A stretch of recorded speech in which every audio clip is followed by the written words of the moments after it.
വളരെ പ്രധാനപ്പെട്ട ഒരു വാർത്താ അറിയിപ്പാണ് ഈ മണിക്കൂറുകളിൽ പുറത്തു വന്നിരിക്കുന്നത്. ആലപ്പുഴ ജില്ലയ്ക്ക് പിന്നാലെ കൂടുതൽ ജില്ലകളിലേക്ക് രോഗം പടർന്നു പിടിക്കാൻ സാധ്യതയുള്ളതിനാൽ സംസ്ഥാനത്തുടനീളം അതീവ ജാഗ്രത പ്രഖ്യാപിച്ചു. സ്കൂളുകൾക്ക് ജില്ലാ കളക്ടർ അവധി പ്രഖ്യാപിച്ചത് സംബന്ധിച്ചുള്ള ഉത്തരവ് കൂടി പുറത്തു വന്നിരിക്കുകയാണ്.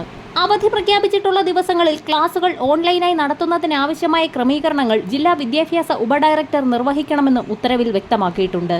മിക്സോ വൈറസ് പരോറ്റിഡൈറ്റിസ് എന്ന വൈറസ് മൂലം രോഗബാധ പടർന്നു പിടിക്കുന്ന സാഹചര്യത്തിൽ വായുവിലൂടെ പകരുന്ന ഈ രോഗം ഉമിനീർ ഗ്രന്ഥികളെയാണ് ബാധിക്കുന്നതെന്ന് ആരോഗ്യ വിഭാഗം മുന്നറിയിപ്പ് നൽകി. രോഗം ബാധിച്ചവരിൽ അണുബാധ ഉണ്ടായ ശേഷം ഗ്രന്ഥികളിൽ വീക്കം കണ്ടു തുടങ്ങുന്നതിന് തൊട്ടു മുമ്പും വീക്കം കണ്ടു തുടങ്ങിയ ശേഷം 4 മുതൽ 6 ദിവസം വരെയുമാണ് സാധാരണയായി രോഗം പകരുന്നത്.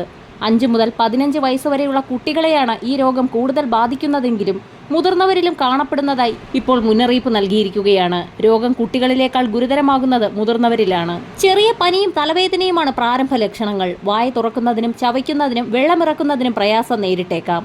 വിശപ്പില്ലായ്മയും ക്ഷീണവും മറ്റ് ലക്ഷണങ്ങളാണ്. പനി, വേദന തുടങ്ങിയ ലക്ഷണങ്ങൾക്ക് ചികിത്സിക്കുകയും ധാരാളം വെള്ളം കുടിക്കുകയും വിശ്രമിക്കുകയും വേണം. ചെവിയുടെ താഴെ കവിളിന്റെ വശങ്ങളിലാണ് പ്രധാനമായും മുണ്ടുനീർവീക്കം ഉണ്ടാകുന്നത്. നിലവിൽ രോഗം പടർന്നു പിടിക്കുന്ന സാഹചര്യത്തിൽ ആലപ്പുഴ മാരാരിക്കുളം ഗവൺമെന്റ് LP സ്കൂളിൽ മുണ്ടുനീർ രോഗം സ്ഥിരീകരിച്ചതിനാൽ അവധി പ്രഖ്യാപിച്ചിട്ടുണ്ട്. കൂടുതൽ കുട്ടികളിലേക്ക് രോഗം വ്യാപിക്കാതിരിക്കാൻ സ്കൂളിന് ജനുവരി 22 മുതൽ 21 ദിവസം അവധി നൽകിക്കൊണ്ടാണ് ജില്ലാ കളക്ടർ ഉത്തരവ് പുറപ്പെടുവിച്ചിരിക്കുന്നത്. ഈ ദിവസങ്ങളിൽ ക്ലാസുകൾ ഓൺലൈനായി നടത്തുമെന്നും അറിയിപ്പിൽ വ്യക്തമാക്കിയിട്ടുണ്ട്. വിദ്യാലയങ്ങളിൽ മുണ്ടുനീര് പടർന്നു പിടിക്കാതിരിക്കാനുള്ള മുൻകരുതൽ നടപടികൾ ആരോഗ്യവകുപ്പും തദ്ദേശ സ്വയംഭരണ വകുപ്പും ചേർന്ന് നടത്തണമെന്നും ഉത്തരവിൽ വ്യക്തമാക്കി. വരും മണിക്കൂറുകളിലെ സ്കൂൾ അവധി അറിയിപ്പുകൾക്കായി ചാനൽ സബ്സ്ക്രൈബ് ചെയ്യാൻ മറക്കാതിരിക്കുക.